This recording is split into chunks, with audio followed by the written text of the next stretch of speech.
In our Latin America segment, Mexico's incoming president met with his U.S. counterpart just 4 days before his inauguration on Saturday. Joining us live from Mexico City is Franc Contreras. And Frank, I want to ask you, does the drug-related violence in Mexico remain the main hurdle for these two countries to overcome? Well, it really has been one of the key issues the two countries are facing, Philip.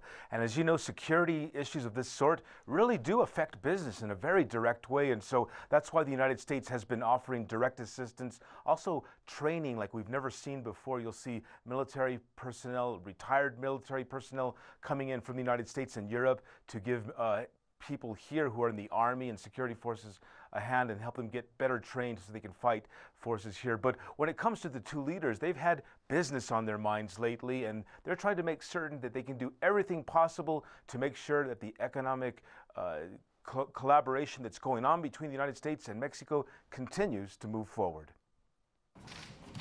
The first official meeting of two leaders who promised to work closely together and keep business high on their bilateral agenda.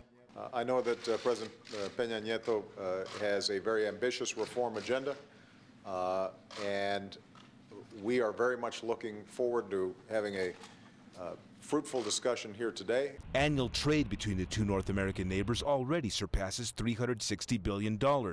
With worries over security still looming, Mexico's next leader wants to focus on the economy and job creation. But a new study finds that since 2006, when Felipe Calderón became president, violence perpetrated by organized crime has killed more than 80,000 people. With such violence running at an all-time high, this analyst says the cost of doing business in Mexico is rising. Companies doing business in Mexico have more risk, as the first place. Second place, they have to take more time to contract people and do more background checks on their personnel. Widespread protests following the July presidential election have taken aim at the incoming administration. Security is tight now, leading up to Peña Nieto's inauguration on Saturday. This is the highest level of security surrounding the Mexican Congress in recent memory. Clearly, incoming President Enrique Pena Nieto is taking no chances following months of post-electoral protests. The president-elect says he will continue to use the army to fight criminal organizations, especially drug traffickers who have perpetrated the violence.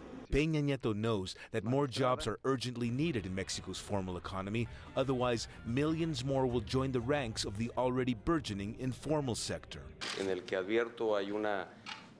We share a very important vision, the vision of creating more jobs.